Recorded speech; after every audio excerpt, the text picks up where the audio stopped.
जिज्ञासु मित्रों, बहुत बहुत स्वागत है, अभिनंदन है आप सभी का दिव्य सृजन में। प्रत्येक दिवस की भांति आज फिर हम यहाँ पर यह लाइव चर्चा का कार्यक्रम शुरू कर रहे हैं और आज लाइव चर्चा का जो विषय है वह है तपस्वियों और ज्ञानियों से श्रेष्ठ है योगी, लेकिन कैसे।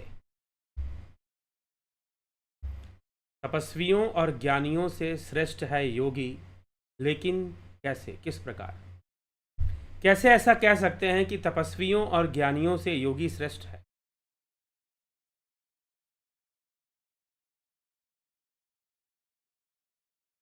तपस्वियों और ज्ञानियों से योगी श्रेष्ठ भला कैसे हो सकता है।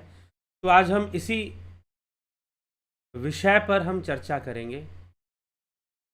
तपस्वी होने का अर्थ क्या है, ज्ञानी होने का अर्थ क्या है। वैसे योगी और ज्ञानी एक दूसरे के पर्यायवाची भी कई बार माने जाते हैं, लेकिन कई संदर्भ में इसे अलग अलग भी देखा जाता है। योगी और ज्ञानी होने का अर्थ अलग अलग भी लिया जाता है और तपस्वी होने का अर्थ तो अलग लिया ही जाता है। तो तपस्वी, भगवान श्री कृष्ण इस विषय में श्रीमद् भगवद गीता के 6 अध्याय के 46वें श्लोक में श्री कृष्ण कहते हैं, अर्जुन को संकेत करते हुए, अर्जुन को समझाते हुए, तपस्विभ्यो अधिको योगी ज्ञानिभ्यो अपि मतो अधिकः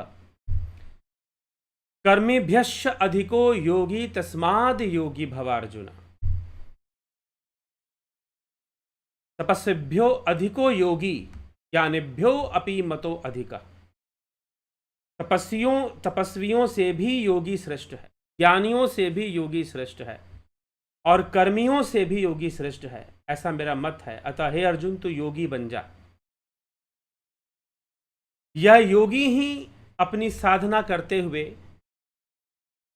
आगे बढ़ता है और अपने इसके पिछले श्लोक में भगवान ने जो समझाया है कि प्रयत्न करते हुए, प्रयत्न आदत मानस्तु योगी संशुद्ध किल्बिषः अनेक जन्म संसिद्धस्ततो याति परमाम गतिम।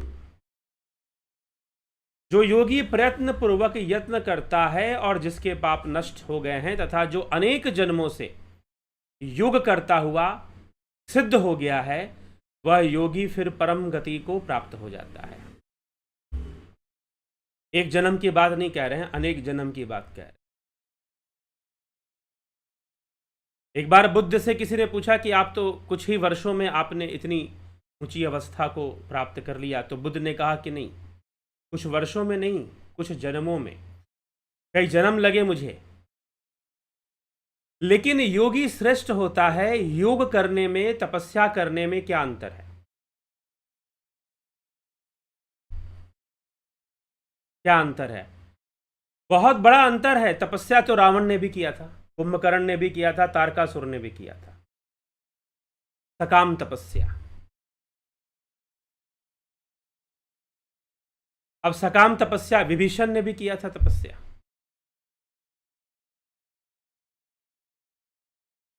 विभीषण को परिणाम में योग प्राप्त हो गया, लेकिन रावण को क्या प्राप्त हुआ, तारकासुर को क्या प्राप्त हुआ। तो तपस्या की जा सकती है। चलिए, इनका उद्देश्य गलत था, हम ये कह सकते हैं। इनका उद्देश्य गलत था, हम ये कह सकते हैं। रावण का उद्देश्य गलत था, तारकासुर का उद्देश्य गलत था, अगर हम इतिहास में कहानी पढ़े तो इनकी। तो तपस्या करना, आज भी लोग तपस्या करते हैं, कई रूप में करते हैं। रावण और तारकासुर को अगर हम छोड़ दें, लेकिन एक उदाहरण ले लें हम, शुकदेव मुनि।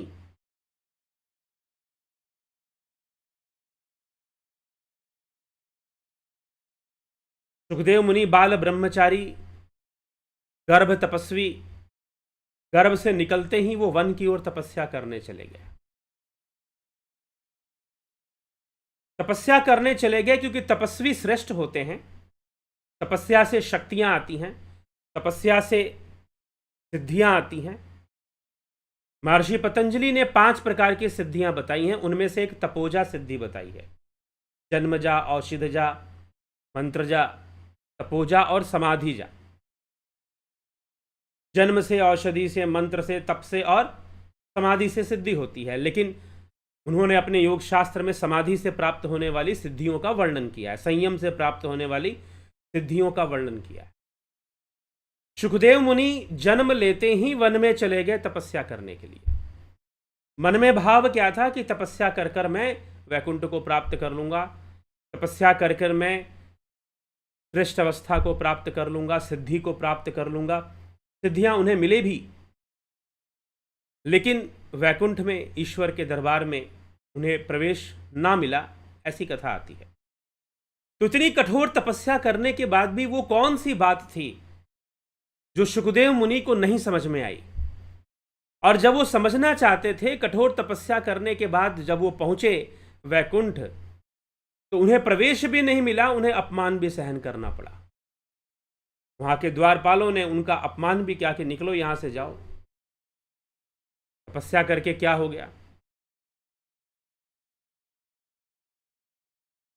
कुछ लोग इस कथा को इस ढंग से सुनाते हैं कि उनका कोई गुरु नहीं था इसलिए उनको निकाल दिया गया। गुरु का होना जरूरी है।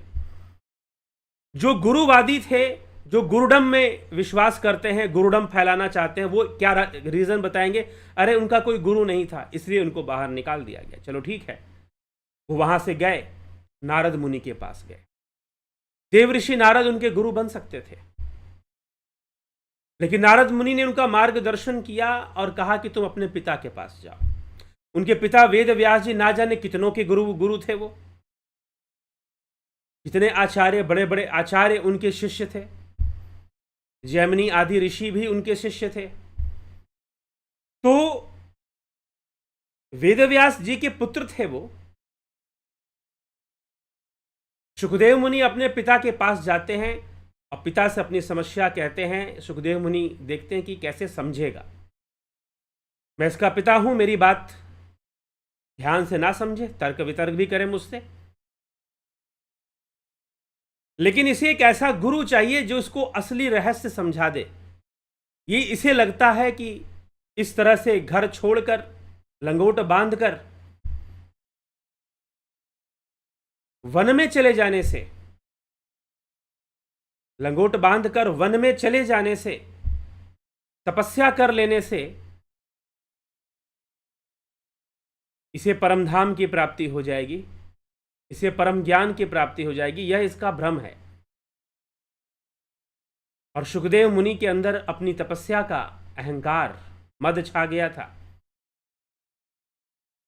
कई बार व्यक्ति को अपने ही कर्म का अहंकार हो जाता है। अरे मैं तो ये कर लेता हूं, मैंने तो इतनी कठोर तपस्या की है।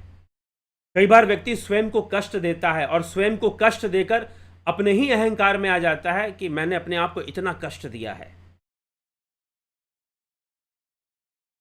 मैं तो सुबह सुबह 3 बजे एकदम उठ जाता हूं।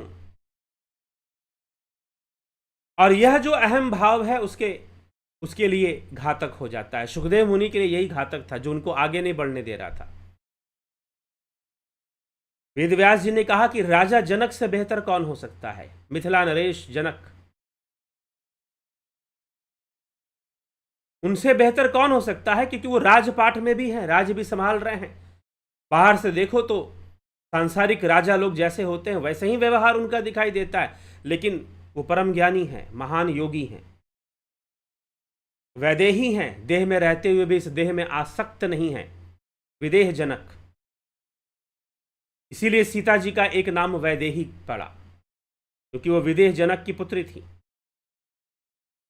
विदेह जनक जिनकी देह में कोई आसक्ति नहीं,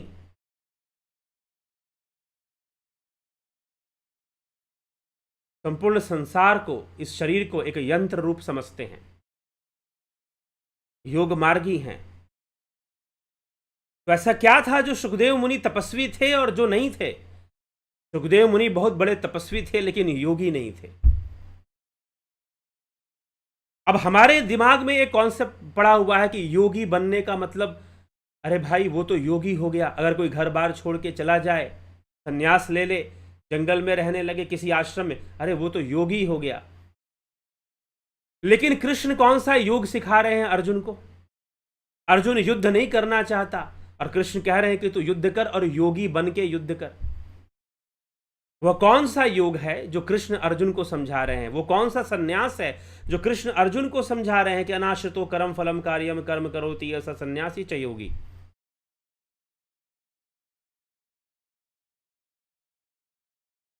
वह कौन सा कर्म है? एक तरफ कठोर जीवन का उपदेश, योगी होने का अर्थ क्या है?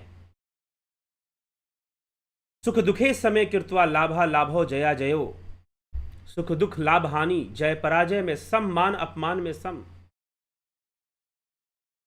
सुखदेव मुनि राजा जनक के द्वार पर पहुंचे और वहां पर द्वारपालों से, उनके दूतों से कहा कि भाई मुझे राजा जनक से मिलना है, उनसे कहो कि वेद व्यास के पुत्र सुखदेव मुनि आए हैं और वो मिलना चाहते हैं, ज्ञान की चर्चा, अध्यात्म की चर्चा करना चाहते हैं, तत्व की चर्चा करना चाहते हैं। कोई राजनीति के लिए नहीं आए हैं, ज्ञान के लिए आए हैं। लेकिन खबर मिलती है कि नहीं, अगर आपको राजन से मिलना है तो 7 दिन की प्रतीक्षा करनी पड़ेगी। 7 द्वार हैं, प्रत्येक दिवस आप एक द्वार को पार कीजिए और राजा के महल तक पहुंचिए, फिर राजा आपसे मिलेंगे, बात करेंगे 7वें दिन। सुखदेव मुनि को लगता है इतना राजपाट में खोया हुआ इंसान 7 दिन की बात कर रहा है, 7 दिन बाद मुझसे मिलेगा। भला इस आदमी को कहां से तत्व ज्ञान हो सकता है? मुझे इतनी तपस्या कर कर जब ज्ञान ना हो रहा, इसे कैसे ज्ञान हो जाएगा? इसे तत्वों का क्या ज्ञान होगा? क्या अध्यात्म पता होगा? क्या योग पता होगा? भला ये राजा कैसे जान रहा होगा सारी बातें? सुखदेव मुनि को बहुत बड़ा संशय हो जाता है। सुखदेव मुनि वहां से वापस चले जाते हैं अपने पिता के पास, वेदव्यास जी के पास, और वहां जाकर वेदव्यास जी पूछते हैं कि भाई क्या हुआ? सुखदेव मुनि परेशान दिखाई दे रहे थे। पूछा क्या हुआ, ज्ञान मिला कि नहीं मिला? तो सुखदेव मुनि ने कहा कि ज्ञान, उस राजा के पास समय कहां है कि वो मुझे ज्ञान देगा? उस राजा के पास समय कहां है कि वो मुझे ज्ञान देगा? उसके पास तो टाइम ही नहीं है ज्ञान देने का। 7 दिन बाद मिलने की बात कर रहा है। वो तो राजपाट में इतना खोया हुआ है, अपनी महत्वाकांक्षा में, अपने राजपाट का विस्तार करने में खोया हुआ है। वो भला ज्ञान कैसे दे सकता है? वेदव्यास जी ने कहा कि तुम ज्ञान लेने गए थे या ज्ञान देने गए थे? सुखदेव मुनि ने कहा कि मैं तो ज्ञान लेने गया था, देने थोड़ी ना गया था। कहा कि जो ज्ञान दे रहा है वो गुरु है और जो लेने वाला है वो शिष्य है। तो राजा जनक तुम्हारे गुरु हुए, तो फिर जैसी गुरु ने कहा वैसे तुम्हें करना चाहिए था। अगर उन्होंने कहा कि 7 दिन की प्रतीक्षा करो, तो 7 दिन प्रतीक्षा करनी चाहिए थी। सुखदेव मुनि को लज्जा आई थोड़ी। कहा कि भाई मुझे इतनी तपस्या करने के बाद भी एक गृहस्थ आदमी के सामने झुकना पड़ रहा है। सुखदेव मुनि के लिए बड़ा कठिन था, क्योंकि तपस्या ने मद को उत्पन्न कर दिया, तपस्या ने अहंकार को उत्पन्न कर दिया। नारद जी ने कठोर तपस्या की, कुछ देर के लिए कामदेव का असर उनके ऊपर नहीं हुआ, उन्हें अहंकार हो गया, मैंने तो काम को जीत लिया, शिव भी ना जीत पाए, मैं जीत गया। जिसे शिव भी ना जीत पाए, मैं जीत गया। नारद जी को हो गया। शिव जी के पास जाकर उन्होंने बोला, भगवान ने कहा कि जाओ, मुझे कह दिया, लेकिन भगवान विष्णु के सामने न कहना। ये कथाएं भी हमें बहुत कुछ समझाती हैं। अगर हमें दर्शन का अच्छा ज्ञान है, अगर आपको मूल वैदिक दर्शन का ज्ञान है, तो इन कथाओं का सही सही अर्थ आप समझेंगे, नहीं तो कथाओं का गलत अर्थ निकालेंगे, और ज्यादातर लोग यही कर रहे हैं। इसलिए कहता हूं, श्रुति जो वैदिक दर्शन है, वैदिक शास्त्र है, मूल दर्शन, उसे समझिए, उसके कॉन्सेप्ट को क्लियर कीजिए, तभी जाकर कथाओं का मर्म समझ में आ सकता है, नहीं तो नहीं आएगा। और कथाएं बिगड़ती जाती हैं। लेखक लोग नए नए ढंग से लिखते हैं तो और ज़्यादा उसमें विकृति आ जाती है, ये भी हो जाता है। तो देवऋषि नारद ने काम पर विजय प्राप्त कर लिया, अहंकार पे तो नहीं कर पाए। और फिर कुछ देर बाद, क्योंकि सबकी जननी अविद्या, अविद्या से अस्मिता, अस्मिता से राग द्वेष, अभिनिवेश, महर्षि पतंजलि ने सब अपने योग सूत्र में समझाया है। अविद्या से अस्मिता, राग, और राग से द्वेष भी उत्पन्न होगा, फिर अभिनिवेश भी उत्पन्न होगा, फिर ये पंच क्लेश उत्पन्न हो गए। नारद जी के अंदर पंच क्लेश उत्पन्न हो गए, राग उत्पन्न हो गया, सुंदर स्त्री को देखकर वो मोहित हो गए। एक समय के लिए उन्होंने कहा कि नहीं भाई, मेरा तो काम हो गया। सुखदेव मुनि को लग रहा था मैंने इतनी कठोर तपस्या कर ली, मेरा तो हो गया काम, लेकिन अभी नहीं हुआ था। ठोकर लगी, वापस आए, राजा जनक के पास जाना पड़ा।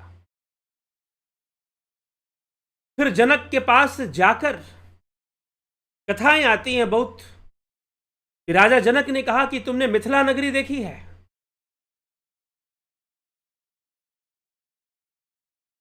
मिथिला नगरी तुमने देखी है, सुनी है मिथिला के बारे में? सुखदेव मुनि ने कहा कि हाँ, बहुत सुंदर नगरी है, मैंने सुना है कि मिथिला नगरी बहुत सुंदर नगरी है। राजा जनक ने कहा कि हाँ, सुंदर तो है, लेकिन देखना चाहोगे? जैसे मैं कहूंगा वैसे देखना होगा। बाकी ठीक है, देखूंगा। तो कथा आती है, इस कथा को कई ढंग से लोग सुनाते हैं।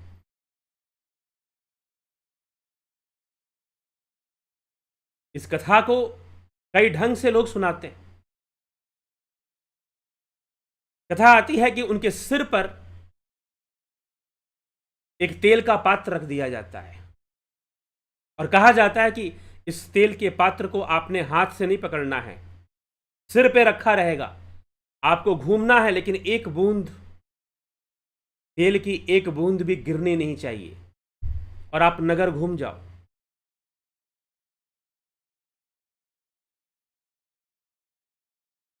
कुछ कथावाचक इस कथा को इस ढंग से सुनाते हैं कि सुखदेव मुनि के सिर पर एक तलवार टांगी जाती है, इस तरह से कि अगर उनकी गर्दन ज्यादा घूमी, उनकी एकाग्रता अगर भंग हुई, तो फिर उनके वो तलवार उनके सिर में जाकर चुभ जाएगा, या उनके गर्दन में जाकर कट जाएगा गर्दन, ऐसी कुछ घटना घट जाएगी। और फिर उन्हें कहा जाता है कि नगरी घूम लो। तो तेल का पात्र एक बूंद भी नहीं गिरना चाहिए, तुम्हारे मस्तक पर है और तुम्हें घूमना भी है साथ में, घूम जाओ नगरी। घूम गए नगरी, नगर घूम गए। घूमने के बाद राजा जनक ने पूछा कि सुखदेव, मिथिला नगरी घूमी आपने? उन्होंने कहा कि हाँ, मिथिला नगरी घूमी। सुंदर थी? कहा कि सुंदर तो है, लेकिन मेरी सारी एकाग्रता तो तेल में थी, कि तेल की एक बूंद ना कहीं गिर जाए।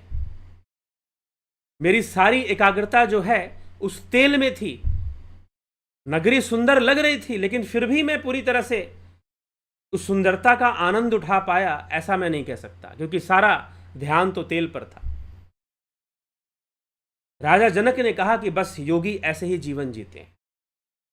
बस आपको कष्ट हो रहा था, योगियों को कष्ट नहीं होता। आपके मस्तक पर तेल का कलश रखा हुआ था, आप तनाव में थे, आप घूम रहे थे, लेकिन योगी तनाव में नहीं रहते हैं। योगी एक ऐसी अवस्था में रहते हैं जो अवस्था अपने आप में आनंदमयी है। संसार की कोई सुंदरता उस अवस्था के तुलना में खड़ी नहीं हो सकती, चाहे वो नगर का सौंदर्य हो या कोई भी सौंदर्य हो। योगी को वो प्रभावित इसलिए नहीं कर सकती क्योंकि वो खुद एक ऐसी अवस्था में है जो उन सबसे अधिक आनंदमयी है।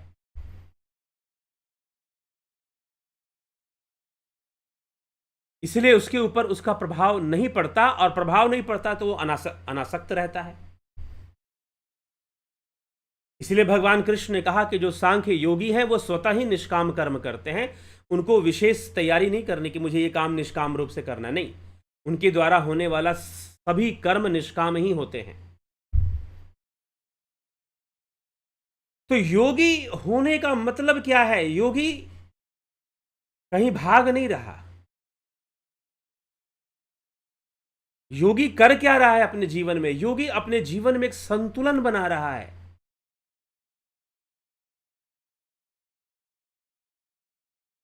संतुलन बनाने की कोशिश में लगा हुआ है। या तो संतुलन बनाकर वो चल रहा है। अगर बेहतर जीवन जीना है तो संतुलन बनाना सीखना पड़ेगा।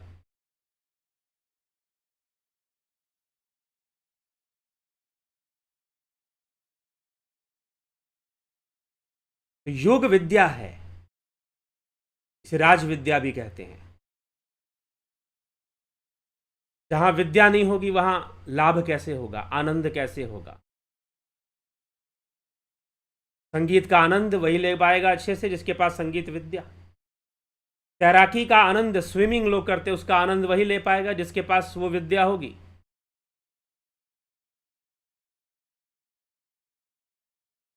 इसलिए विद्या ददाति विनयम, विनयम ददाति पात्रत्वा, पात्रत्वा धनमापनोति, धनर्दधम तथा सुखः, तथा सुखम, सुख है वहां। तो चलिए, ये कहा गया योग विद्या सुखदेव मुनि के पास नहीं है। सुखदेव मुनि को कुछ समझना है जो राजा जनक उन्हें समझा रहे हैं, सिखा रहे हैं। तो योग करने का अर्थ क्या, योगी होने का तात्पर्य क्या है? क्या खूब आसन कर लोगे तो बहुत बड़े योगी हो जाओगे? नहीं, जिम्नास्टिक बन जाओगे, स्पोर्ट्समैन बन जाओगे। योगी बन जाना कुछ और ही चीज है। योगी बन जाना तो कुछ और ही है। ठीक, अर्जुन युद्ध करते हुए भी योगी बन सकता है, हो सकता है। राजा जनक गृहस्थ में रहते हुए भी योगी हो सकते हैं। अरविंदो, श्री श्यामाचरण लाहिड़ी महाशय लोग गृहस्थ जीवन जीते हुए योग की बहुत ही उच्च अवस्थाओं को इन्होंने स्पर्श कर लिया, सिद्ध हो गए। योगी बनने का अर्थ यह नहीं है कि बहुत बड़े बड़े कठोर नियम पालन करता है। हम तो यही देखते हैं ना, आजकल सारी परिभाषाएं तो बिगड़ी हुई हैं। धर्म की परिभाषा ले लो, भक्ति की परिभाषा ले लो, योग की परिभाषा ले लो, अर्थ का अनर्थ हो रखा है। गुरु की परिभाषा ले लो।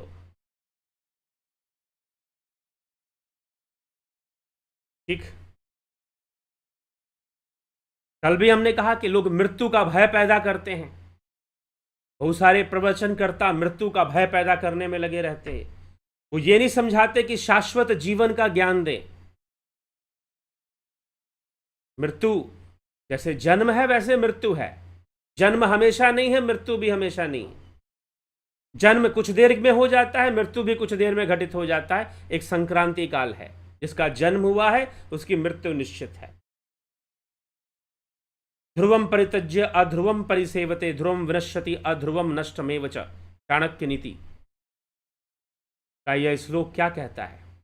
जो ध्रुव को त्याग कर अध्रुव का सेवन करता है, जो निश्चित को छोड़कर अनिश्चित का सेवन करता है, उसका अनिश्चित भी हाथ से जाएगा, निश्चित तो निश्चय ही जाएगा, क्योंकि निश्चित की तरफ उसका ध्यान ही नहीं है।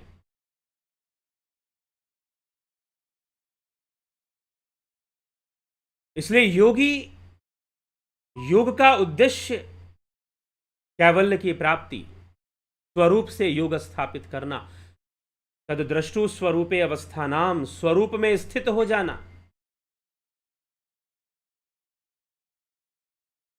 Self realization of your real self. Your real self is real God.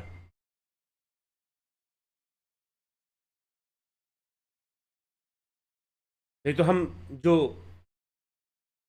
एक काल्पनिक ईश्वर की, कोई ऊपर में कोई गॉड बैठा हुआ है, सब दुनिया बना रहा है, दुनिया चला रहा है। हाँ, सनातन धर्म, वैदिक दर्शन इसकी पूरी पुष्टि नहीं कर रहे। प्रकृति का अपना एक सिस्टम है, उसकी शक्तियां काम कर रही हैं। हम ये कह सकते हैं उसमें सृष्टि हो रहा है, स्थिरता आ रही है, विनाश हो रहा है, सब हो रहा है उसमें, हम ये कह सकते हैं।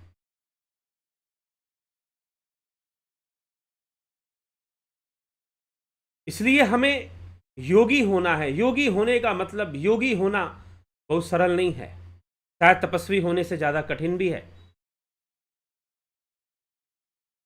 संतुलन को बनाना इतना सरल नहीं है, तपस्वी होने से भी कठिन है। तपस्वी होने में अहंकार की संतुष्टि, तो आदमी तपस्वी होने के लिए तैयार हो जाता है।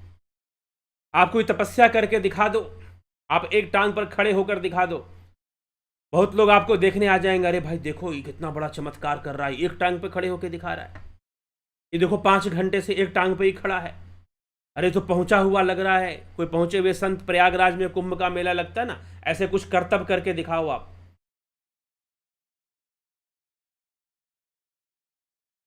तपस्वी बन जाओ। तो तपस्वी होना कई बार अपने आप को कष्ट देना, अत्यधिक कष्ट देना, और वो भी अहंकार के वशीभूत देना, अहंकार में आकर देना। योग वासिष्ठ में रानी चुड़ाला की कथा आती है। उनके पतिदेव अहंकार में चले जाते हैं तपस्या करने। उनको लगता है कि ये पत्नी मुझे बार बार ज्ञान देती है, शिक्षा देती है, इसको लगता है कि मुझे आध्यात्मिक होना चाहिए, तो मैं सब कुछ छोड़ के चला जाता हूं। क्योंकि आध्यात्मिक होने का लोग यही अर्थ समझ लेते हैं, योगी होने का लोग यही अर्थ समझ लेते हैं, नारी मुई घर संपत्ति नासी, मूंड मुड़ाए भय सन्यासी।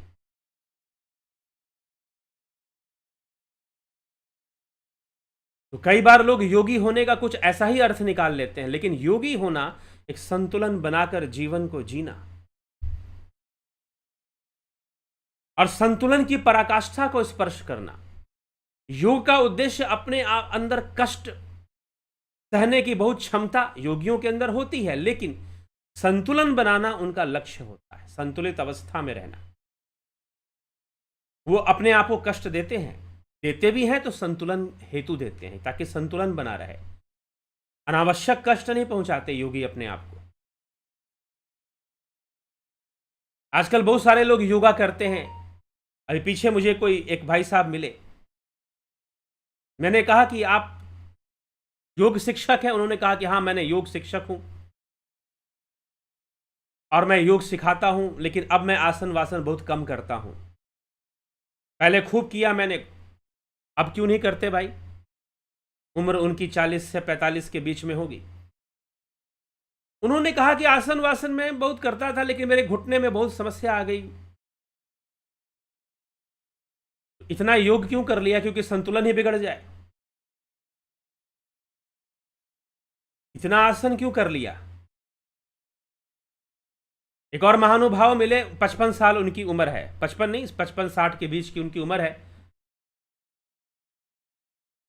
कंपटीशन में उन्होंने 108 बार सूर्य नमस्कार किया। अब घुटने के दर्द से परेशान है। ठीक है, युवा है, जवान शरीर है, 108 बार सूर्य नमस्कार कर रहा है, बहुत अच्छी बात है। कंपटीशन फैलाया गया, रिकॉर्ड करो अपना वीडियो 108 बार सूर्य नमस्कार का। उन्होंने कहा कि मैं भी करके रहूंगा। उन्होंने मुझे बताया कि मैं पूरा 108 कर भी नहीं पाया, लेकिन लगभग मैंने 80 तक किया होगा, और उसके बाद हिम्मत हार गई, और फिर बाद में मुझे नीज की प्रॉब्लम भी आ गई। कोई योग शिक्षा, अभी हम योग शिक्षा के ऊपर हमने कोर्स लाए हैं, yoga teacher, वाईसीबी yoga teacher exam को क्लियर करने के लिए आप कभी योग सिद्धांत को पढ़िए, योग शिक्षक को कैसा होना चाहिए। कभी ना कोई जबरदस्ती आसन करना चाहिए और ना किसी से करवाना चाहिए। जबरदस्ती आसन ना करना चाहिए और ना ही किसी से करवाना चाहिए। ये योग शिक्षक का, एक अच्छे योग शिक्षक का ये गुण होना चाहिए। तो योग करने का उद्देश्य क्या है? एक संतुलन की अवस्था को बनाए रखना। हम ये आसन कर देते हैं, हम वो आसन कर देते हैं, हम ऐसे करके दिखा देंगे, हम वैसे करके दिखा देंगे, हम शीर्षासन कर देंगे। अरे कोई इसका दिखाना कोई उद्देश्य नहीं है। योग का उद्देश्य यह नहीं है, योग आसन करने का यह उद्देश्य नहीं है कि आप प्रदर्शन करें, आपकी बॉडी बड़ी फ्लेक्सिबिलिटी का प्रदर्शन करें। नहीं, योग आसन करने का उद्देश्य होता है आपकी जो बॉडी पॉस्चर है वो एक संतुलन की अवस्था में रहे। आप चक्रासन कीजिए, धनुरासन कीजिए, त्रिकोणासन कीजिए, मयूरासन कीजिए, वृश्चिकासन कीजिए, जो भी आसन आप करना चाहे करिए, लेकिन आपका उद्देश्य क्या है? करने के पीछे उद्देश्य क्या है? मैं ये भी कर लूं, मैं वो भी कर लूं? नहीं, आपका उद्देश्य है कि आपकी जो बॉडी पॉस्चर है और शरीर का जो ढांचा है और शरीर के जो अंग हैं उनको लाभ पहुंचे और वो सब एक संतुलन की अवस्था में रहें। करने का उद्देश्य है कि वो सब एक संतुलन की अवस्था में रहे। चाहे वो हठयोग का विषय हो, हठ योग, ईड़ा और पिंगला, सूर्य और चंद्र नाड़ी, यही हा और ठा है, यही हा और ठा है। इनका संतुलन बने तो सुषुम्ना में प्राणों का प्रवेश, और सुषुम्ना में प्राणों का प्रवेश होने से ध्यान होगा। ध्यान योग के कोर्स में ऐसी टेक्निक बताई जाती है जिससे कि सुषुम्ना में प्राणों का प्रवेश हो जाए, और जब सुषुम्ना में प्राणों का प्रवेश होगा तो ध्यान लगेगा, ध्यान योग होगा। फिर ठीक है, सुषुम्ना नाड़ी में ही कुंडलिनी शक्ति नीचे विराजमान है, या सुषुम्ना नाड़ी ही कुंडलिनी मारकर ऐसे बैठी हुई है नीचे, उसको कुंडलिनी शक्ति भी लोग कह देते हैं। तो सुषुम्ना में प्राणों का प्रवेश होता है तो ध्यान होता है, उसकी सही विधि सही तरीका बताया जाता है इस ध्यान योग के कोर्स में। तो योगासन करने का उद्देश्य है एक शारीरिक संतुलन बनना चाहिए। शारीरिक मानसिक संतुलन बनेगा तो गहरे ध्यान में आप उतरेंगे। इसलिए स्वात्मा राम जी ने हठ प्रदीपिका ग्रंथ में कहा कि जो मात्र हठ योग करते हैं उन्हें योगी नहीं कहा जा सकता, वो योगी कहलाने योग्य नहीं है, क्योंकि योग, हठ योग का उद्देश्य राजयोग की प्राप्ति है, नादा अनुसंधान। हठ योग का यह उद्देश्य है। लेकिन जो हठ योग एक प्रदर्शन समझ लिए हैं, एक व्यायाम समझ लिया है और एक कंपटीशन में चले गए हैं कि हम ये भी कर देंगे, हम वो भी कर देंगे। Yoga is a sports now these days, yoga is a performance. Stage performance की तरह हम उसको दिखाना जब शुरू कर देते, नहीं, योग का उद्देश्य है शारीरिक संतुलन, शरीर संतुलन में रहे। योग का यह उद्देश्य नहीं है कि डोले सोले बन जाए, आपके सिक्स पैक बन जाए, नो, योगा आपको यह सब नहीं दे सकता, और योग करने का यह उद्देश्य भी नहीं होना चाहिए। योग बहुत ही सूक्ष्म क्रियाएं हैं। हाँ, बॉडी बिल्डिंग एक्सरसाइज वो सूक्ष्म क्रियाएं नहीं है, हाँ उसमें भी सूक्ष्मता होती है, नहीं तो कई मौतें हो गई हैं जिम के अंदर, लोग एक्सरसाइज करते हैं, हार्ट अटैक आ जाता है। संतुलन का विज्ञान फॉलो नहीं करते एक्सरसाइज करते हुए। योग में बाहर का शरीर और भीतर का शरीर, अंदर में जो हमारे इंटरनल ऑर्गन्स हैं उन सब के बारे में सोचा जाता है, सिर्फ मसल्स के बारे में नहीं सोचते। जो आसन किए जाते हैं वो इंटरनल ऑर्गन्स के लिए भी होते हैं, किडनी के लिए हो गया, लीवर के लिए हो गया, हार्ट के लिए हो गया, उन सब के लिए आसन आदि की अभ्यास किया जाता है, और उनको करने की अपनी एक सीमा होती है, कितना देर करना चाहिए, गर्मी के मौसम में कितना करना चाहिए, ठंड के मौसम में कितना करना चाहिए। योग, हठ योग का अभ्यास, शारीरिक हठ योग जो है उसका अभ्यास बसंत ऋतु में शुरू करना चाहिए। ठीक, 2 ऋतुओं में, बसंत ऋतु या शरद ऋतु, इन 2 ऋतुओं में योग का अभ्यास शुरू करना चाहिए, प्रारंभ करना चाहिए। ऐसे घरंड संहिता में बताया गया है, योग शास्त्रों में बताया गया है। तो योग का उद्देश्य, अगर हम हठ योग भी करते हैं तो उसका उद्देश्य कोई बाहरी प्रदर्शन नहीं है। और जब कई योगी होते हैं जो प्रारंभ में खूब हठ योग करते हैं, धीरे धीरे वो हठ योग को बंद कर देते हैं, शारीरिक योग को रहने देते हैं, क्योंकि वो अपना संतुलन बनाने में माहिर हो जाते हैं। जितनी आवश्यकता है उतना थोड़ा बहुत कर लेंगे, बाकी चलने देंगे चीजों को। जबरदस्ती खूब आसन कर लेने से आप एक श्रेष्ठ योगी हो जाएंगे, अगर ऐसा भ्रम पाल के रखा है, अगर आपके गुरु ने या शिक्षक ने कुछ ऐसा बता दिया है तो आप बुरी तरह से भ्रमित हो चुके हैं, आप भयानक रूप से भ्रमित हैं, आपको नहीं पता कि योग क्या है।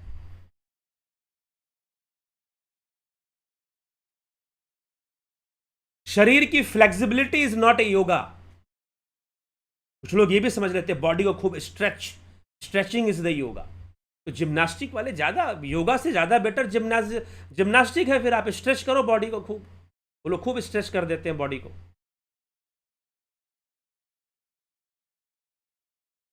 ठीक है, तो रियलिटी में योग क्या है और योग का उद्देश्य क्या है, हमें ये पता ही नहीं है, तो हम योगी कैसे बन जाएंगे? सिर्फ शरीर को तोड़ने मोड़ने से हम योगी बन जाएंगे क्या? नहीं। इसलिए योगी होना एक अलग विषय है। सुखदेव मुनि ने कठोर तपस्या की लेकिन योगी नहीं बन पाए। अर्जुन को लग रहा है कि युद्ध नहीं करना चाहिए, इससे पाप बनेगा। कृष्ण ये नहीं कहते कि तुझे पापी बनेगा, लेकिन युद्ध छोड़ने का भी तो पाप बनेगा ना। मिश्रित कर्म भी तो होते हैं, कभी चर्चा करेंगे इस पर। तो योगी बनना शायद तपस्वी बनने से कठोर है, कठिन भी है, सरल दिखता भी है। योगी एक संतुलन को बनाकर अपना जीवन जीते हैं। वो भोगों को भोगते हुए भी अनासक्त भाव रखते हैं, भोग उनको स्पर्श नहीं कर पाते। वो संसार को देखते हुए भी ना देखने के बराबर रहते हैं। वास्तव में योगी जीवन को जीते हैं। वास्तव में योगी क्या करते हैं? जीवन को वही लोग जी रहे हैं और भोगों को वही लोग भोग रहे हैं। जो योगी नहीं है वो ना भोगों को भोग सकता है, ना जीवन को सही ढंग से जी सकता है। वो शाश्वत जीवन को जीते हैं। इस जन्म में योग करते हैं, कुछ बच गया तो अगले जन्म में भी करते हैं। यही तो भगवान कृष्ण कह रहे हैं श्रीमद् भगवद गीता के 6 अध्याय के 45वें श्लोक में, कि प्रयत्न पूर्वक यत्न करता है, जो योगी प्रयत्न पूर्वक यत्न करता है और जिसके पाप नष्ट हो गए हैं तथा जो अनेक जन्मों से सिद्ध हुआ है, वह योगी फिर परम गति को प्राप्त हो जाता है, वह कैवल्य को प्राप्त हो जाता है। सुखदेव मुनि को वही बनना चाहिए था, लेकिन वो कुछ और बन गए। तो इसी तरह से ज्ञानी है, ज्ञानियों से श्रेष्ठ होगी जो ज्ञान हासिल करने में लगा है। ये भी नॉलेज, वो भी नॉलेज। कई लोगों को तो साइकोलॉजिकल बीमारी हो जाती है नॉलेज को गैदर करने की। कई लोगों को साइकोलॉजिकल बीमारी हो जाती है नॉलेज को गैदर करने की, ठीक है, इकट्ठा करने की, और बेचारे उसी में फंसे रहते हैं। कुछ ऐसे लोग हैं, अभी किसी ने कुछ प्रश्न किया कि कुंभकर्ण की कितनी पत्नियां थी और कुंभकर्ण की पत्नियों का नाम क्या था। उनको लगता है कि यह ज्ञान का विषय है। अगर कुंभकर्ण की पत्नियों का नाम याद हो जाएगा तो आप बहुत बड़े ज्ञानी हो जाओगे, आपको शास्त्रों का ज्ञान हो गया। पीछे एक महानुभाव ने प्रश्न किया कि शूर्पणखा की शादी भगवान राम से तो हुई नहीं, वो तो राम जी से विवाह करना चाहती थी। तो पता चला कि वो तो पहले से विवाहित थी, तो उसका पति कौन था और उसका विवाह कहां हुआ अगर उस समय नहीं हुआ तो? आप ज्ञान समझ किसे रहे हैं? कुंभकर्ण की पत्नी कौन थी और पत्नियों का नाम क्या था, ये कौन से ज्ञान का विषय है भाई? तो ऐसे बहुत सारे लोग हैं जो भटके हुए हैं ज्ञान के विषय में। तो ऐसे ज्ञानी जो दावा करते हैं कि मुझे पुराणों की कथा याद है, मुझे ये याद है, मुझे ये पता है, मुझे वो पता है, मुझे ये रटा हुआ है, मुझे वो रटा हुआ है, कॉन्सेप्ट ही नहीं है, तो फिर क्या फायदा इतना ज्ञान होकर? आपके पास जब योग की समझ ही नहीं है तो इतना ज्ञान होकर लाभ ही क्या मिल जाएगा आपको? तो योगी श्रेष्ठ है, ज्ञानियों से भी योगी श्रेष्ठ है।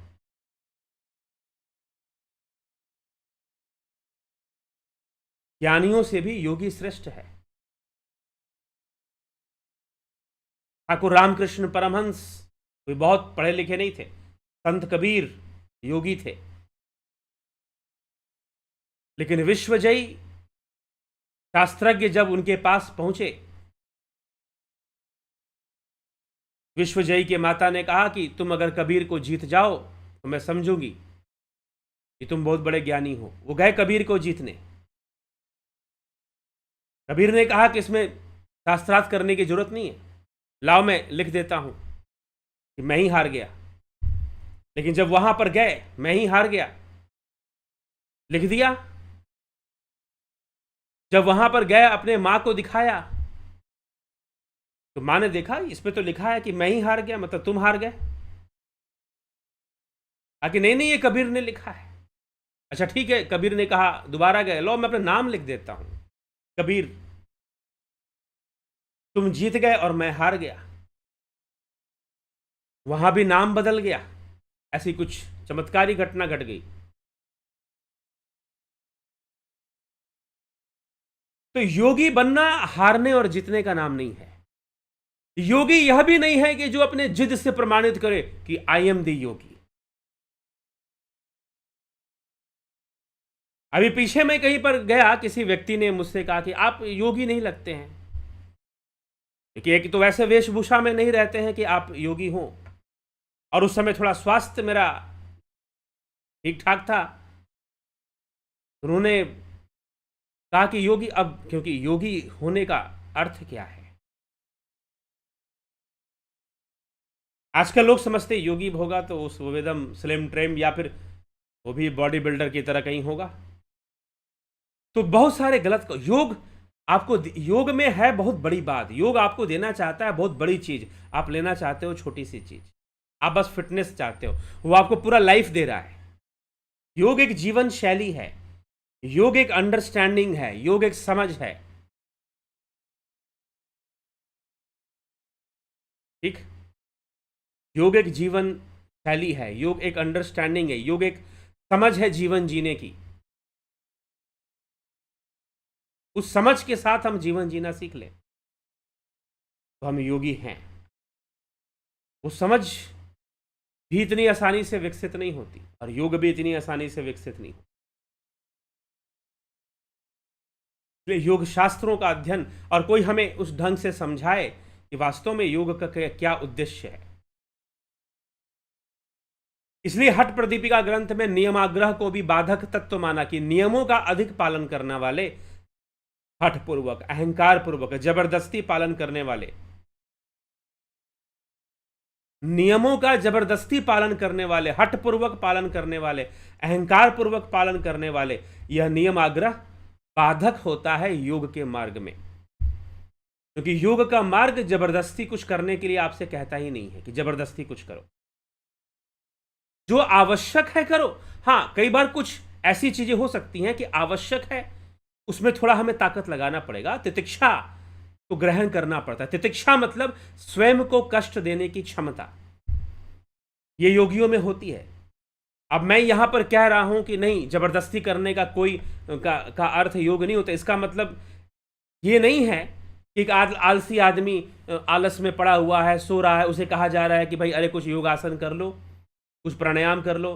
बोला कि नहीं, योग में जबरदस्ती करने के लिए मना किया गया। नहीं, ये बात नहीं है। आलस्य भी तो बाधक तत्व है। अगर नियम आग्रह बाधक है तो आलस्य भी बाधक है योग में। इसलिए समझना है, ऐसा नहीं है कि योगी अपने शरीर को कष्ट नहीं देते, लेकिन वो तपस्वियों की भांति कष्ट नहीं देते, या तपस्वियों की भांति अहंकार के वशीभूत कष्ट नहीं देते, या प्रदर्शन नहीं करते तपस्या का। सुनाते नहीं कि मैंने इतने घंटे तपस्या कर ली, मैंने इतने युग वर्षों तक मैंने कठोर तपस्या की है। इस बात का, अगर कोई व्यक्ति योगी है तो वो कौन कौन से आसन कर लेता है, ये पहचान नहीं है उसके योगी होने का।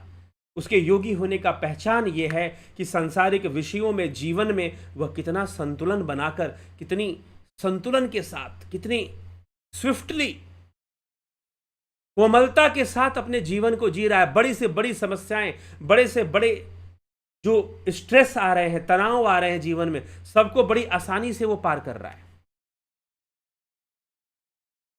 वो परेशान नहीं हो रहा। बहुत नुकसान हो गया तो उसमें परेशान नहीं हो रहा, बहुत लाभ हो गया तो उसके अहंकार में एक्साइटेड नहीं हो रहा। वो एक बैलेंस बनाकर जीवन को जिए जा रहा है, जीवन को जिए जा रहा है। हर परिस्थिति में मान मिल रहा है तो भी इट्स ओके जी, हम तो वही हैं जो हैं। अपमान मिल रहा है, ठीक है, वो भी ओके है। वो किसी को अपने भीतर घुसने नहीं दे रहा है। चित्त वृत्ति निरोधा, किसी वृत्ति को अपने ऊपर हावी नहीं होने दे रहा है, किसी वृत्ति को अपने ऊपर हावी नहीं होने दे रहा है, वो योगी है।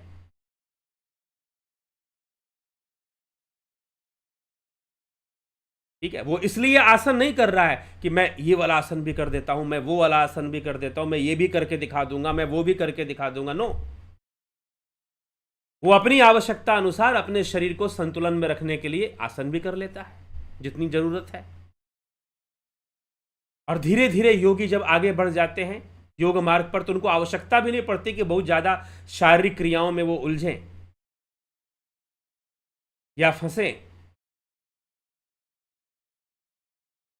तो इसलिए हमें योगी बनना चाहिए। अर्जुन को योगी बनने के लिए कहा जा रहा है। और बहुत बड़ी बात है कि अर्जुन को कर्म के संदर्भ में भगवान कह रहे हैं तो योगी बन जा, कर्म योगी बन जा।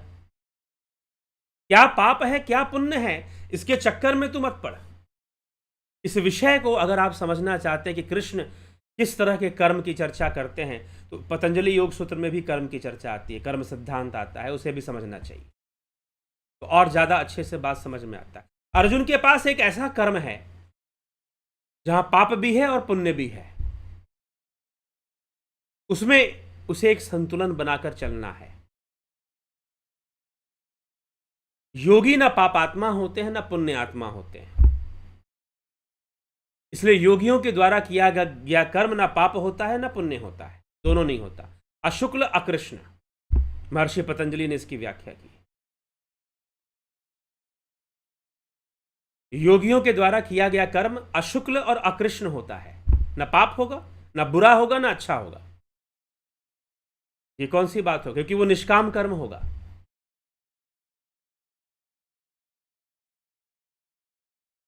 तो ये हमें गंभीरता से विचार कर लेना। योगी होने का जो अर्थ है वह बहुत ही अलग है। तपस्वी होने के अर्थ से, ज्ञानी होने के अर्थ से योगी होने का जो अर्थ है वो बहुत ही अलग है। योगी व्यर्थ का ज्ञान अर्जित करने में नहीं लगा रहता, संतुलन बनाने की कोशिश में वो लगा रहता है, संतुलन बनाकर जीवन जीता रहता है। वह भोगों का परित्याग भी नहीं करता, भोगों में लिप्त भी नहीं होता। भगवान कृष्ण यही तो गीता में समझा रहे हैं। वो भोगों को छोड़ता भी नहीं है और वो भोगों में लिप्त भी नहीं हो रहा है। बिल्कुल एक तैराक, एक स्विमर, तैराक जो स्विमिंग करता है वो अपने आप को जल की सतह पे बनाए रखता है, और बनाए रखने के लिए जो भी क्रिया करनी है वो करता है। पैर चलाएगा, हाथ चलाएगा, जो भी करना है, स्किल्स होती हैं, स्विमिंग स्किल्स होती हैं। फिर वो जब सीख जाता है तो डुबकी लगाना डूब भी जाता है, अंदर भी जाता है, अंदर में स्विमिंग करके फिर बाहर निकल जाता है। योगी कर सकता है। कहने का मतलब क्या है, अंदर भी डुबकी भी लगा लिया, स्विमिंग भी कर लिया और फिर बाहर भी सिर निकाल दिया। और जो तैराकी नहीं जानता है वो डूबा तो उसका निकलना संभव नहीं है, अब तो उसका डेथ बॉडी ही निकलेगी। एक उदाहरण है, तैराकी एक उदाहरण दे रहा हूं मैं। जिसको स्विमिंग नहीं आती वो डूबा तो गया, उसका निकलना संभव नहीं है। तो जिसको योग नहीं आता वो संसार में डूबा तो गया, और जिसको योग आता है वो इस भव सागर में तैरता है और तैर के पार निकल जाता है।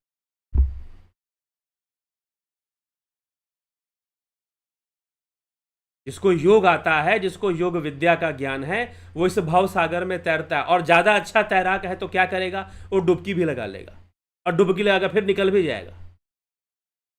वो भोगों को भोग भी लेगा, दिखेगा भाई डूब रहा है ये तो, ना वो डूब नहीं रहा, वो निकल जाएगा। वो इसे कहते हैं योगी।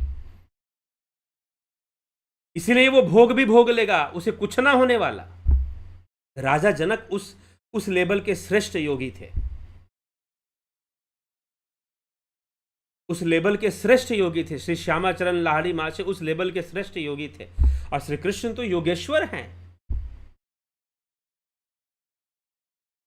श्री कृष्ण तो स्वयं योगेश्वर हैं, महागुरु हैं। इसलिए योग करने का अर्थ समझिए। योग करने का सही सही अर्थ समझ लेना जरूरी है, नहीं तो फिर हम योग को कुछ और समझ लेते हैं। कई बार हम इसे तपस्या समझ लेते हैं, कई बार हम इसे फिजिकल परफॉर्मेंस समझ लेते हैं। ठीक है, तो टोटल कुछ भी करने का उद्देश्य है, षटकर्म करने का उद्देश्य है एक संतुलन को ले आना। ठीक है, ठीक है, योगासनों का प्रदर्शन करना थोड़ा जरूरी होता है ताकि प्रचार हो, मैं उसे गलत नहीं कहता हूं, लेकिन अगर प्रदर्शन ही उद्देश्य बन जाए तो गड़बड़ हो जाएगा।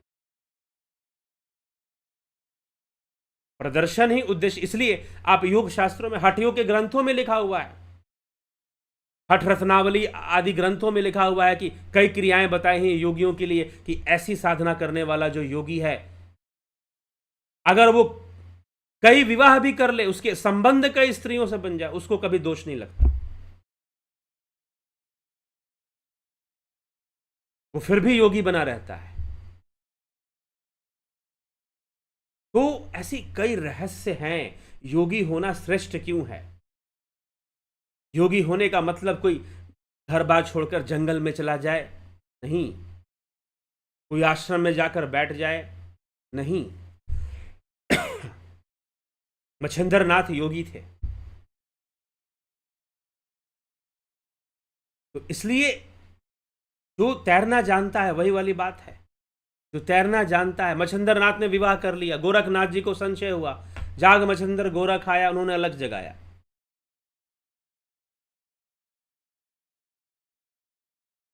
लेकिन गोरखनाथ को संशय हो गया था गुरु के ऊपर।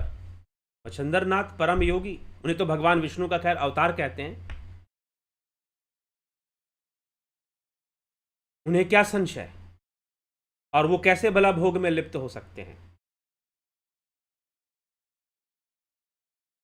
जब उन्होंने विवाह कर लिया एक राजकन्या से, एक राजकुमारी से विवाह कर लिया, उनके शिष्यों को लगा कि भाई ये तो भटक गए, लेकिन वो तो उस लेवल के योगी थे कि डुबकी लगाई और डुबकी लगाकर फिर से ऊपर आ गए। क्या फर्क पड़ने वाला है, कितना भी भोग भोग ले। तो योगी होना, इसीलिए छठे अध्याय का पहला श्लोक जो भगवान कहते हैं, क्या कहते हैं, अर्जुन को क्या समझाते हैं?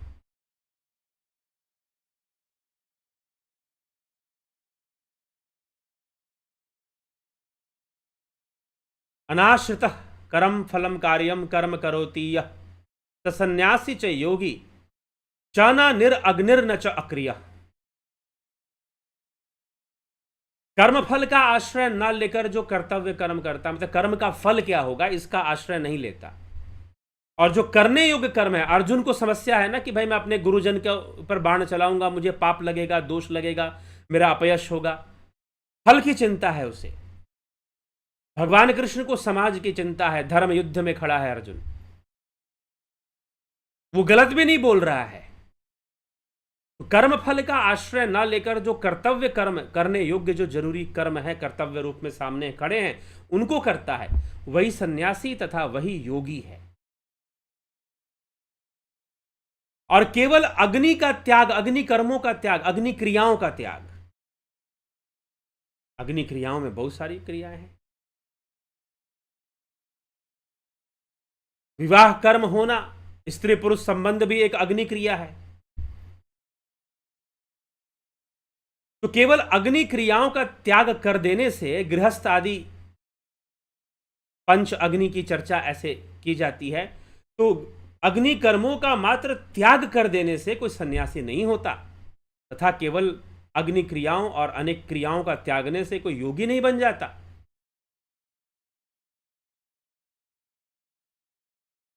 ध्यान योग नामक छठे अध्याय में के पहले श्लोक में भगवान यह बात अर्जुन को समझा देते हैं। क्या देते हैं? तो कृष्ण की परिभाषा क्या है? कृष्ण बस गीता में 2-4 श्लोक पढ़ लोगे, सर्वधर्मान परित्यज्य, गुरु जी सुना देंगे और कहेंगे बेटा जैसे भगवान कृष्ण ने कहा है कि सब कुछ समर्पित कर दे, वैसे गुरु को सब कुछ समर्पित कर देना चाहिए। गुरु जी को बस उतने से ही मतलब है तो उतना ही अर्थ समझाएंगे, बाकी और क्यों समझाएंगे आपको। कि कृष्ण वास्तव में सन्यास की क्या परिभाषा दे रहे हैं, योगी होने की क्या परिभाषा दे रहे हैं। बहुत अन्याय होता है श्रीमद् भगवत गीता के साथ। हम इसे राष्ट्रीय ग्रंथ बनाने में लगे हुए हैं, लेकिन समझाने वाले बस अपने मतलब की बात समझाते हैं। तो इसलिए योगी हो जाने का मतलब ये है, समझदार के लिए इशारा काफी है, लेकिन यह कर पाना इतना सरल नहीं है। जैसे एक तैराक, एक गोताखोर डुबकी लगाता है फिर बाहर निकल जाता है, उसे कोई फर्क नहीं पड़ने वाला, वो डूबता नहीं। लेकिन जो नहीं जानता वो डूबा तो फिर निकलता भी नहीं है जल्दी। वैसे ही योग मार्ग समझ लीजिए एक तैराकी का मार्ग है, एक स्विमिंग है। वो इस भाव सागर में, इस संसार में, यह भाव सागर, इसमें तैरना है आपको। तैरना सीखना चाहते हैं तो योग सीखिए, योग विद्या को सीखिए, योग को जानिए। इस भाव सागर में हमें कैसे तैरना है।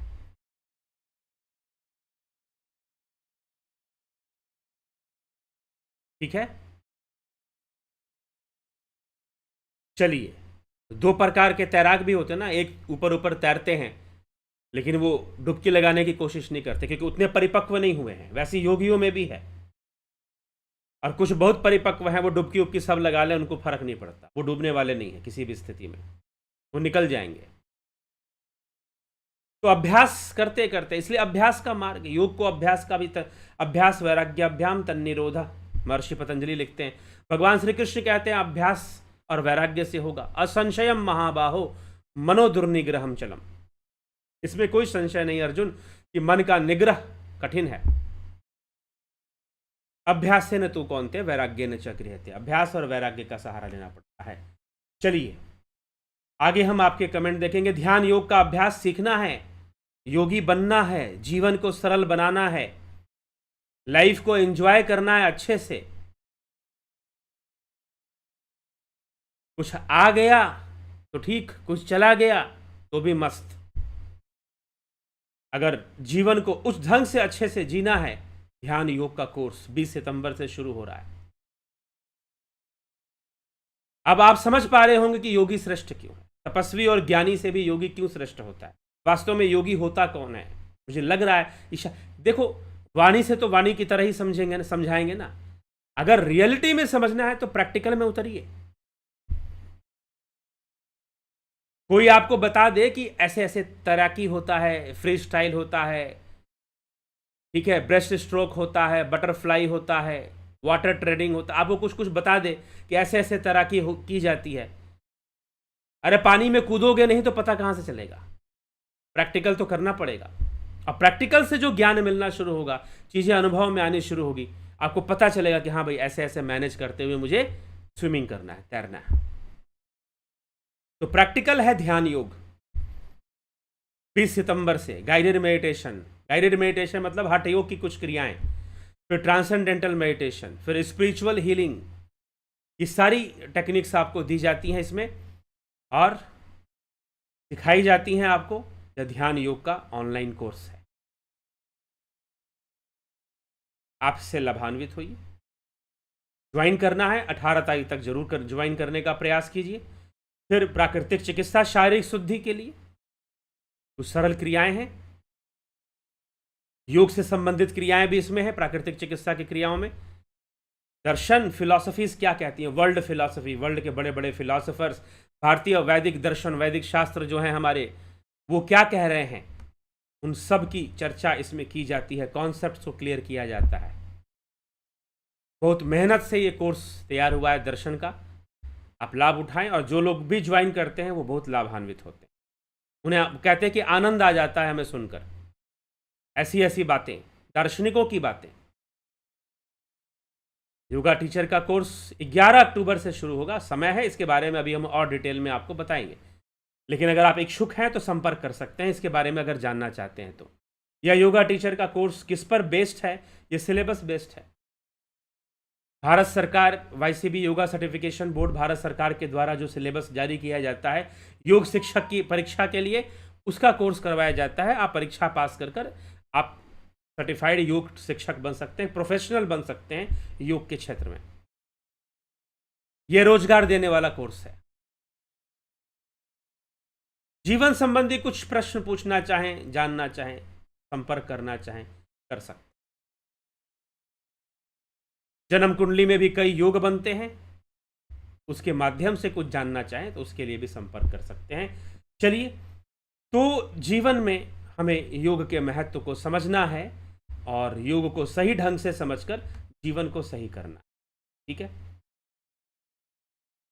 संतोष कुमार जी, कमलेश खैरनर जी, राजू पाल जी, विक्रम सिंह जी, योगेश खैरनर, जे जायसवाल जी, भरत छबलानी, मनोज सैन, गोविंद प्रसाद नीमा जी, बहुत अभिनंदन है। हसमुख खुंड जी, कुमानाराम चौहान जी, नरेंद्र माकोड़े जी, प्रसन्ना उप्रेती जी, बहुत अभिनंदन। किशोर वैद्य, रतन सिंह, AK त्यागी, राजेंद्र कुमार, तीरथ दास साहू जी, सविता नायक जी, विनोद कुमार सूद जी, पवन पुरी, अमन कक्कर, हीरालाल यादव, पलकधारी राजभर,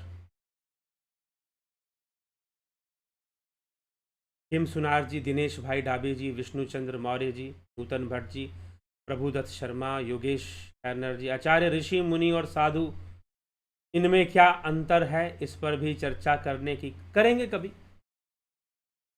जबरदस्ती का देखिए यही होता है, कई बार ऐसा होता है, प्रश्न आपका ठीक है लेकिन प्रश्न में जबरदस्ती का ज्ञान प्राप्त करने की कोशिश नहीं करनी चाहिए।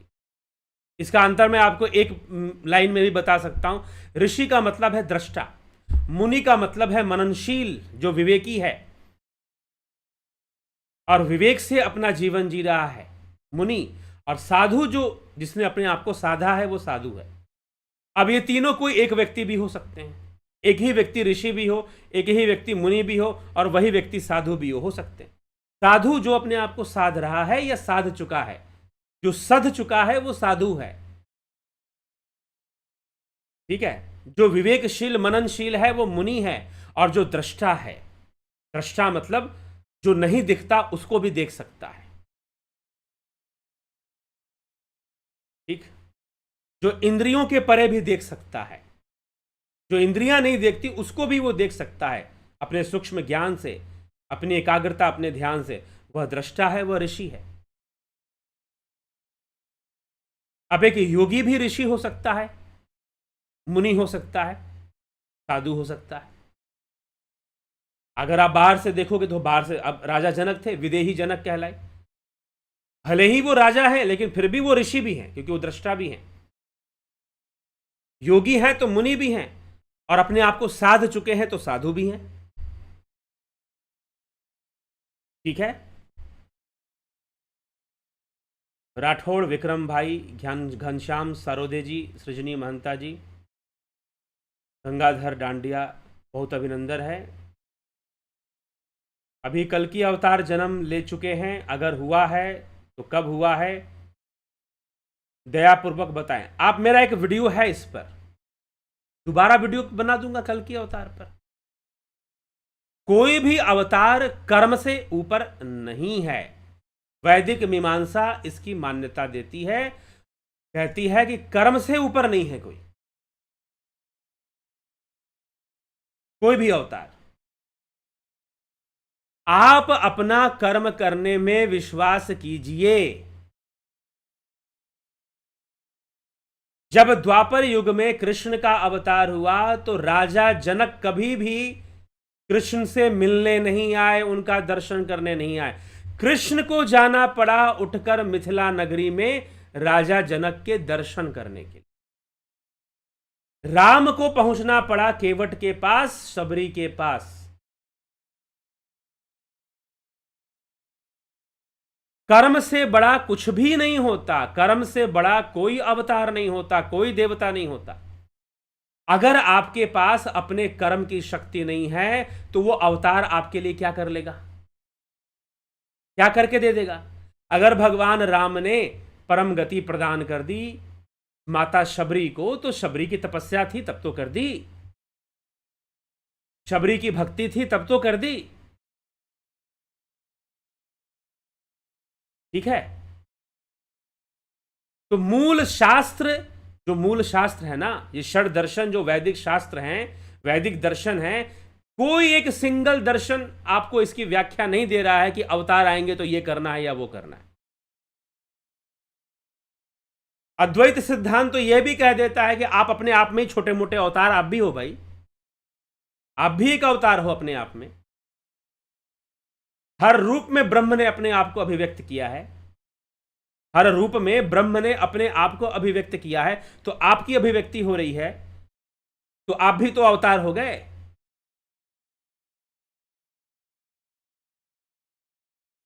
ठीक,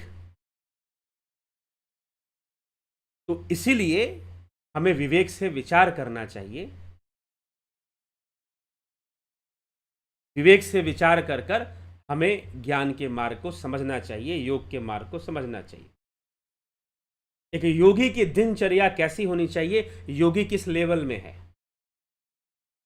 अगर बिगिनर है बिल्कुल, तो उसे तो फिर नियम का पालन अच्छे से करना चाहिए, लेकिन थोड़ा परिपक्व हो चुका है तो नियमों का पालन उसके ऊपर है, वो निश्चित करेगा क्या नियम क्या नहीं। ठीक है, सिद्ध हो चुका है तो उसकी कहना ही कुछ और है, उसके लिए उसके ऊपर कोई नियम लागू ही नहीं होता। जो सिद्ध हो चुका है उसके ऊपर कोई नियम लागू ही नहीं होता। श्याम सुंदर तिवारी जी, विमला शाह जी, सत्या,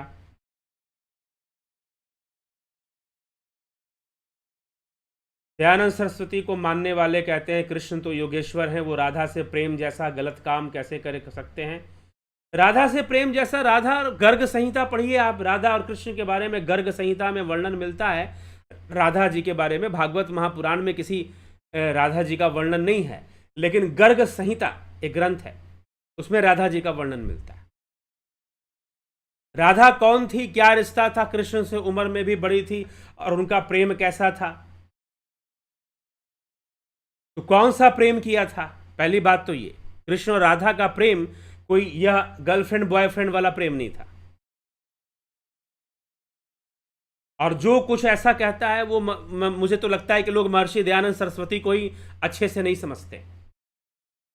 महर्षि दयानंद सरस्वती जो क्रांति लाना चाहते थे, एक मॉडर्निटी, एक आधुनिकता के साथ एक क्रांति वो लाना चाहते थे, रूढ़िवादिता को खत्म करना चाहते थे। बहुत लोग कुछ अलग ढंग से चीज़ों को समझते हैं, अपना अपना व्यू है। तो कृष्ण और राधा, राधा से प्रेम जैसा गलत काम, प्रेम गलत काम कैसे हो गया। यहां पर जितने लोग जन्म लिए हैं वो गलत काम से जन्म लिए हैं, फिर ये मानना पड़ेगा।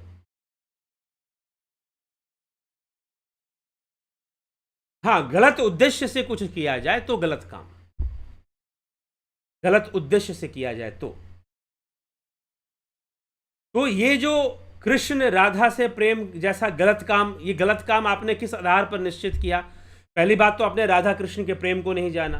दूसरी बात, आपने, चलो अगर आपने उनके प्रेम को गर्लफ्रेंड बॉयफ्रेंड जैसा भी समझ लिया, तो गलत किस आधार पर। ठीक है, नहीं मानना चाहिए। ठीक है, जबरदस्ती की बातों को जब हम मानना शुरू कर देते हैं, अप्राकृतिक हो जाती हैं। बिना प्रकृति को समझे, बिना प्रकृति को जाने। अब इस देश का नाम भरत के नाम पर रखा जाता है। भरत किसके पुत्र थे, शकुंतला और दुष्यंत के पुत्र थे। भरत, राजा भरत, सम्राट भरत।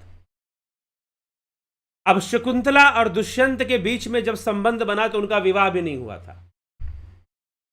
और जब कहते हैं कि जब देवी शकुंतला जब उनके दरबार में गई उनको बताने के लिए कि मैं आपकी पत्नी हूं और हमारा गंधर्व विवाह हुआ था, प्रेम विवाह होना या प्रेम संबंध बनना, इसे गंधर्व विवाह कहा जाता था। विवाह का मतलब स्त्री पुरुष का संबंध बनना, इसलिए राक्षस विवाह। अगर कोई किसी के साथ जबरदस्ती संबंध बनाए तो उसे राक्षसी संबंध या राक्षसी विवाह भी कह दिया जाता है।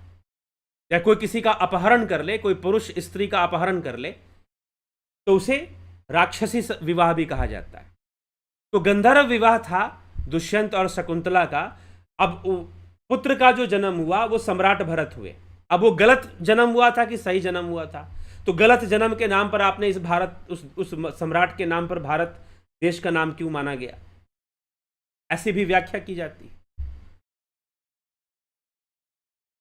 वासना तो वासना है, विवाह के बाद पैदा हो चाहे विवाह के पहले पैदा हो, वो प्राकृतिक है। अगर एक व्यक्ति मान लीजिए अविवाहित है, उसकी आसक्ति किसी स्त्री में है, गलत है, और एक व्यक्ति विवाहित है और उसकी आसक्ति अपनी पत्नी के शरीर में है, तो क्या सही हो जाएगा? आसक्ति तो आसक्ति है भैया, ठीक है। योग मार्ग इसको नहीं मानेगा। अगर आप ये परिभाषा दो कि किसी ने विवाह कर लिया और की आसक्ति पत्नी के शरीर में है, तो वो सही है, वो आसक्ति सही है। और अब बिना विवाह किए किसी की आसक्ति है तो वो गलत है। आसक्ति आसक्ति है, वो गलत ही है, वो सही नहीं हो सकती। अगर हम योग मार्ग के अनुसार अगर हम दृष्टि डालें तो ठीक है। तो अनसाइंटिफिक, इम्प्रैक्टिकल थिंकिंग और जबरदस्ती थोपने वाली बातें हैं ये सब, जो कि भाई ये गलत प्रेम कैसे हो सकता है, ये कैसे हो सकता है, वो कैसे हो सकता है, ठीक है। तो इसलिए हम, ये एक अलग टॉपिक हो जा रहा है, एक अलग विषय हो जा रहा है ये कि राधा कृष्ण का प्रेम गलत था कि सही था। कभी कोशिश करेंगे कि इसके विषय पर विस्तृत व्याख्यान ले आएं। चलिए, तो अब विराम की ओर चलते हैं। आप लोग कोर्स ज्वाइन करना चाहते हैं, व्यक्तिगत रूप से संपर्क कीजिए इस नंबर पर, व्हाट्सएप पर, ठीक है। और संपर्क कर डिटेल्स लीजिए कि कैसे इस कोर्स को करना है। अब कुछ लोग मुझसे पूछते हैं ये कोर्स करना होगा तो हमें जीवन में क्या नियम पालन करना। अरे भाई, आपका जीवन है, आप अपने अनुसार ही चलेंगे। हमारा काम आपको योग सिखाना है। हम यहाँ पर योग विद्या से आपको जोड़ते हैं। आपको जबरदस्ती का आदर्श और आपके ऊपर जबरदस्ती के नियम, हाँ योग करना है तो योग के नियम लागू होंगे, ठीक है। ये कोर्स कोई जजमेंटल कोर्स नहीं है, ठीक है। आपको पहले ही बता दे रहे हैं, ये योग का मार्ग है। आज ही मुझे किसी से बात हो रही तो मैंने कहा कि योग टेक्निक पर बेस्ड होता है, टेक्निकली आपको आगे बढ़ाने की कोशिश करता है, आपके मन को उस परमात्मा से जोड़ने की कोशिश करता है, टेक्निक की बातें करता है, टेक्निकली आगे बढ़ता है। वो योग मार्ग या फिर पूरे पतंजलि योग सूत्र में महर्षि पतंजलि ने ये नहीं लिखा कि किसको कैसे विवाह करना चाहिए, किसको विवाह करना चाहिए कि नहीं करना चाहिए। उन्होंने योग का सिद्धांत लिखा, दैट्स ऑल। उन्होंने ये नहीं लिखा कि ऐसा करने वाला व्यक्ति योग नहीं कर सकता, वो करने जो विवाहित है वो योगी नहीं हो सकता, जो मांस भक्षण कर रहा है वो योग नहीं कर सकता। वो ये सब लिख ही नहीं रहे। In the same way this course is also not कोई ये जजमेंटल नहीं कि ये पाप है ये पुण्य है, नो। बस योग करना है, योग को जीवन में उतारना शुरू करो, तुम चाहे जो भी हो, ठीक है। चाहे वो उंगली माल डाकू हो, वो आम्रपाली हो, गणिका हो, कोई भी हो, आप बस योग मार्ग पर आना शुरू कीजिए। और लोगों को सफलता मिली, अजामिल को सफलता मिली, गणिका को सफलता मिली। जपत अजामिल गज गणिकाऊ, भय मुकत हरि नाम प्रभाऊ, ठीक है। तो फिर आप क्यों चिंता करते हैं? भगवान कृष्ण भी कहते हैं कि मेरी शरण में जो योग मार्ग से जो योगी आता है, अब वो चाहे चांडाल हो, शूद्र हो, स्त्री हो, कोई भी हो, तू तो फिर भी उच्च कुल में, क्षत्रिय कुल में जन्म लेने वाला क्षत्रिय है, तू अपनी चिंता क्यों करता है? भगवान कृष्ण कहते हैं। तो इसीलिए योग मार्ग का उद्देश्य है समझाना। तुम ऐसा कर दोगे तो ये गलत हो जाएगा, वैसा कर दोगे, हाँ ठीक है, हमें आसक्तियों से बचना चाहिए, हमें लिप्त नहीं होना चाहिए भोग विषयों में, तो वो हर तरह के भोग विषयों में, ठीक। तो इसलिए ये हमें विचार करना चाहिए कि ऐसा कह देना कि राधा कृष्ण का प्रेम गलत था, पहले तुम्हें पता ही नहीं कि उनका प्रेम क्या था, क्योंकि आपने खुद ही पहले गलत सोच लिया, गर्लफ्रेंड बॉयफ्रेंड वाला आपने सिस्टम समझ लिया। तो आप, ठीक है, कुछ लोग ऐसा, आप दयानंद सरस्वती को मानने वाले, कुछ लोग ऐसे हो सकते हैं, सभी ऐसे हैं ऐसी बात नहीं, कुछ लोग ऐसे हो सकते हैं, सभी ऐसे हैं ऐसा नहीं है। तो यह सब हमें विचार करना चाहिए। चलिए, इसी के साथ विराम देते हैं, कल फिर मिलते हैं 9 PM लाइव चर्चा में। आपको विषय समझ में आया, सही लगा, शेयर कीजिए, लोगों तक पहुंचाइए, क्योंकि योग को लेकर भी लोग बहुत भ्रमित है। योगी होने का क्या अर्थ है, योग करने का क्या अर्थ है, मुझसे पूछते हैं लोग, what is the difference between gym and yoga, क्या मतलब है, जिम कहां पर है, योग कहां पर है? ऐसा प्रश्न उनके, बिल्कुल कॉन्सेप्ट नहीं है उनके पास योग का। ठीक है, तो विराम देंगे इसी के साथ। आप शेयर कीजिए, ज़रूर सब्सक्राइब कीजिए। बहुत बहुत आभार आप सभी का। ओम तत्सत।